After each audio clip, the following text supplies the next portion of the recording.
Praise the Lord. आज आपल्यासाठी प्रत्येकासाठी आज वचन एक मी वाचते. कान देऊ नये का. करंथीकरास पहिले पत्र 6वा अध्याय आणि 17 ते 20 वचन आपल्या प्रत्येकासाठी मी वाचते.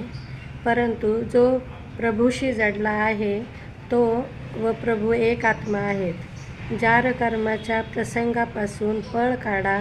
जे कोणतेही दुसरे पापकर्म मनुष्य करतो ते शरीराबाहेरून होते, परंतु जो जार कर्म करीतो तो आपल्या शरीराबाबत पाप करीतो. तुमचे शरीर तुम्हामध्ये वसणारा जो पवित्र आत्मा देवापासून तुम्हाला मिळाला आहे त्याचे मंदिर हे आहे, हे तुम्हास ठाऊक नाही काय? आणि तुम्ही स्वतःचे मालक नाही, कारण तुम्ही मोलाने विकत घेतलेले आहात. म्हणून तुम्ही आपल्या शरीराने देवाचे गौरव करा. आमेन. देवबाप्पा करून वचन प्रत्येकासाठी आशीर्वादित असो. आमेन.